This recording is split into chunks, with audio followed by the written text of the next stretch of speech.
मेरा गांव मेरा देश, देखते रहिए आपका संदेश। ताजा खबरों के साथ हवा सिंह चहल। हेलो दोस्तों, नमस्कार। मैं हवा सिंह चहल, संपादक आपका संदेश। दोस्तों, हरियाणा का राजनीतिक इतिहास, उसमें अभी तक आपने 29 भाग आप सुन चुके हो। आज मैं प्रस्तुत कर रहा हूं 30वां भाग। तो बात फरवरी 2003 की है, जब केंद्र में वैट लागू कर दिया गया था और राज्यों को निर्देश दिए थे कि आगामी बजट सत्र से ही सारे भारत में वैट लागू करने पर सरकार विचार कर रही है। तो अतः राज्य सरकारें उसे लागू करने की पहल करें। तो इस प्रकार 1 अप्रैल सन 2003 से अपने राज्य में भी चौटाला साहब की सरकार थी, उन्होंने वैट लागू कर दिया। 1 मार्च 2003 से लागू कर दिया। जो वैट लागू हुआ, राज्य के व्यापार जगत में तहलका मच गया। आरबीआई व्यापार मंडल की बैठक होने लगी, विपक्षी पार्टी भी एक होने लगी। सारा हरियाणा में जलसे, जुलूस, धरने, प्रदर्शन शुरू हो गए। ज्ञापन और विरोध पत्र दिए जाने लगे, यानी कि पूरा हंगामा खड़ा हो गया। एक हवा खड़ा कर दिया भाई चौटाला ने मंडियों में बड़ी बड़ी सभाएं आयोजित करके न, अरे भाई चौटाला ने ये कर दिया, वो कर दिया। लेकिन बात थी सिर्फ वैट लागू करने की, जो कि पहले सारी पार्टियां वैट लागू करने पर रजामंद होया कर दी, और बाद में ये जब सरकार ने किया तो फिर वो उसके खिलाफ हो गए। तो इतना हुआ खड़ा हो गया। मुख्यमंत्री चौटाला थे, उन्होंने मंडियों में सभा कर वैट के बारे में व्यापारी समझाए। अब ये मूल्य संवर्धित कर है, इसको वैट बोलते हैं, और इसमें जितनी बार चीज को बेचोगे उतनी बार उसकी कीमत का बेरा पाटी जाएगा। ये था इसका असली मतलब। और इस प्रकार कोई कारोबारी और कोई ग्राहक गलत धोखा नहीं होगा। वैट के करों के दर जो सरकार ने निर्धारित करी है वह 1%, 4% और 20% थी। और कुछ विशिष्ट वस्तुओं के लिए निर्धारित कर भी दी थी। उनमें रेवेन्यू नेचुरल रेट, जिसे RNR के नाम से जाना जाता, वह 12.5% दरें लागू कर दी गई थी।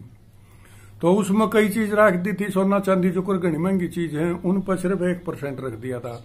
और कुछ एक चीजें थी औद्योगिक की, पैकिंग सामग्री की, उन पर 20% वैट लागू कर दिया गया था। और इस बारे में केंद्र और राज्य सरकारों को आश्वासन ये दिया गया था कि वैट लागू करने पर उन्हें किसी प्रकार का नुकसान होगा तो पहले वर्ष तो 100% उसकी क्षतिपूर्ति करेगी सरकार, जबकि दूसरे वर्ष क्षतिपूर्ति राशि 75% और तीसरे साल 20% होगी, और आहिस्ते आहिस्ते वो अपनी भरपाई हो जाएगी। इसके अतिरिक्त केंद्रीय जो सेल टैक्स था उसमें भी कटौती कर दी जाएगी। तो वर्ल्ड लेवल पर देखा जाए तो लगभग 120 देशों में वैट कर लागू था उस टाइम पर।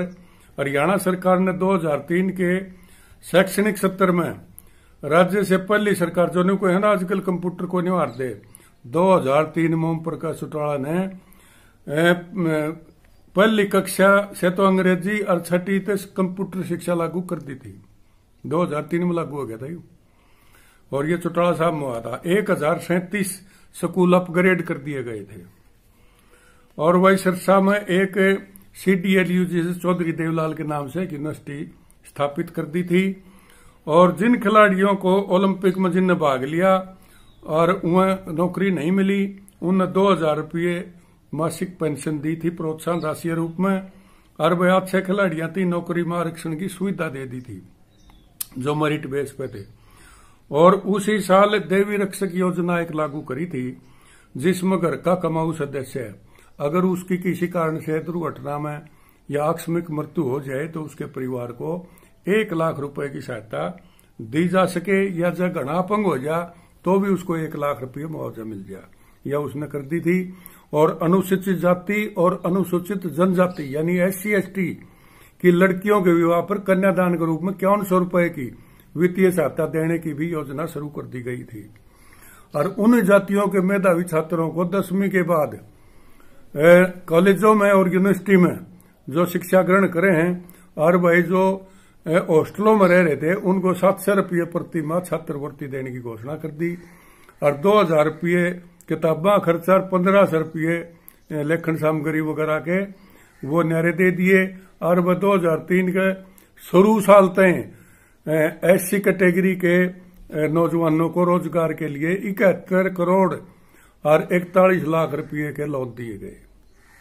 और फिर बैकवर्ड क्लास और ये थे जो माइनॉरिटी के ला लो अल्पसंख्यक, उनको भी अपना रोजगार धंधा चलाने के लिए 17 करोड़ 13 लाख रुपये वितरित करवा दिए गए थे। चौटाला साहब जगह जगह जाके न अपनी योजनाओं के दौरान अपनी उपलब्धियां गिनवाते रहे और भाई विपक्ष की आलोचनाओं के उत्तर भी देते रहे, क्योंकि विपक्ष हावी हो गया था और उन्होंने अपने कार्यक्रमों में लोगों को ब्यौरा देते रहे। अच्छा, एक और खास बात थी भाई, ज्यो ज्यो लोकप्रिय सरकार होती जाती है ये जो पूंजीपति मीडिया है ये उसके खिलाफ हो गया है। समाचार पत्र, अपोजिशन पार्टी और वह सरकारी कर्मचारियों की यूनियन ये तो दबाव बनाकर हमेशा ही और वह ये सारी सरकार की कमी बताते रहे। और मेरा एक शेर याद आ गया, मेरा एक मैंने किताब में पढ़ा था, नाज भी होता रहा होती रही फरियाद भी, ताकि बागबान भी खुश रहे और राजी रहे सयाद भी। पीडब्ल्यूडी विभाग के चौटाला साहब ने 32 सब डिवीजन तोड़ के खत्म कर दिए थे खाम खाते हुए और 32 एसडीओ के पद भी समाप्त कर दिए थे। तो सैकड़ों कर्मचारियों छटनी पहले होली थी वहां भी सरप्लस घोषित कर दिए। तो उस टाइम यूनियन के प्रधान वार्दे राम कुमार काद्याण उसने पूरा शोर शराबा शुरू कर दिया, तुरंत प्रतिक्रिया व्यक्त करते हुए कह दिया भाई पहला तो इरिगेशन के 5000 पद समाप्त कर दिए और ईव ये जन स्वास्थ्य विभाग के 11.5 पद समाप्त कर दिए। फिर वेतनभोगी कर्मचारियों की उम्र 50 से 55 वर्ष होने पर उन्हें हटाने की योजना के निर्देश दिए गए। इस प्रकार हरियाणा सरकार सभी विभाग तेजी से आकार छोटा कर सरकारी कर्मचारियों घर बिठाने को चेष्टा कर रही है। बोले भाई ये तो हटाने की कोशिश कर रहे हैं और थे वो फालतुआ न हटाए, बोझ कम करया, अपनी सरकार का मंत्रिमंडल छोटा रखा, खर्चे घटाए तो सरकार का बजट सही पटड़ी पर लाने खातिर सारे काम हुए। अच्छा, उसके बाद क्यों सरकार तो भीड़ी बंधे रही थी, किते किसान आंदोलन, किते कर्मचारी आंदोलन, किते ये सख्त फैसले लेने पड़ रहे थे। उसी दौरान विधायक लीलाकृष्ण हुआ करते फतेहाबाद से, इनेलो सीट से जीते थे, उनका आकस्मिक निधन हो गया और उनकी मृत्यु के बाद वह सीट खाली होगी। पहले तो पिछले साल जैसे 2002 में तो हुई थी यमुनानगर की, वह कांग्रेस की सीट थी, वहां जेपी की सीट थी वो, और जेपी के बाद वहां मलिक चंद गंभीर जीते थे। चौटाला की वजारत में एक सीट में बढ़ोतरी हुई थी, या इनेलो की सीट थी। अच्छा, इस सीट पर फिर सारी पार्टियां का वही हाल जो यमुनानगर में आया था, सारे दावे करने लग गए मैं भी लड़ू। अच्छा, बीजेपी ने अपनी औकात का बेरा पट लिया था, अकबर तेरा जुगाड़ तो है नहीं, यमुनानगर में चौथा नंबर पर आए जो वही काम आड़ा बनेगा। तो उनने फिर क्या करया, वो गल्ला तो दिखेंगे चौटाला करूं करया भीतरघात। उसके जो खास वर्कर थे वो नदारद रहे, एक आधा मुंह दिखावा जाई जानते वोट बाट के में दुआए, लेकिन वो तो उपचुनाव था फतेहाबाद का हल्का। तो चौटाला साहब ने क्या करया, उसे परिवार की लीला कृष्ण की पुत्र वधू उसको टिकट दे दिया और वो वहां से फिर जिता दी। तो वो वहां से जीतने के बाद फिर इनने सोचा कि भाई कांग्रेस में फिर उस चीज का वो हो गया, यमुनानगर में तो उड्डा पर लांच लग गए थे, इन्हें रह दिए आड़ा उड्डा ने फ्री हैंड दे दिया भजन लाल को, अब भाई तू जाना जुकर कर ले। उड्डा साहब ने भजन लाल को कह दिया, उसने क्या करया, वह तो उसका भी था चौटाला जीतने को दे, लेकिन फिर भी टक्कर देने की कोशिश करी और उसका खुद का है भतीजा धूड़ाराम चुनाव में तार दिया और वो फिर हरनाए था भाई, वो इसने भाई सत्यबाला हुआ थी जो उनकी, उसने वो हराया है। अच्छा, उस पर भी फिर या इनेलो की सीट आएगी भाई, और उसने फिर वो सीट सारी नहीं थी, बस वो सारी पार्टियां का उड़ो खुल्लम खुल्ला चुनौती रही। और कांग्रेस में तो इतना कसूता काम होया, मैं सारी बात आपने अगला अंक में बताऊंगा किस तरह ये सौदा बना था। सारे एक दूसरे बट्ठे करा फोड़े थे, उसने हराया। तो उड्डा ने फिर साफे कह दिया भजन लाल को, जुकर जाना नहीं कर ले, ईब तेरे खुले डंके है, तेरा हल्का ही पड़ा है और तेरे लगता आदमपुर के साथ मेरे बिश्नोइया गांव भी गणे पड़े हैं। तो इस सीट पर फिर उनने करा भाई, फिर वह बाला उड़त जितनी थी वह चौटाला ने जिता दी। अच्छा, इस चुनाव में फिर जितना भी कुछ वो होया या पूरा जो हंगामे शुरू हुए वो मैं अगले अंक में पूरी डिटेल से आपको बताऊंगा। तो तब तक के लिए अगर आपने आपका संदेश चैनल को सब्सक्राइब नहीं कराया तो इन्हें सब्सक्राइब कर लो और वह ज्यादा से ज्यादा देखा करो, अच्छा लगे तो पसंद भी कराया करो, इन्हें लाइक कर दिया करो।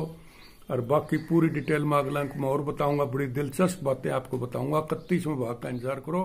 तब तक के लिए नमस्कार, जय हिंद।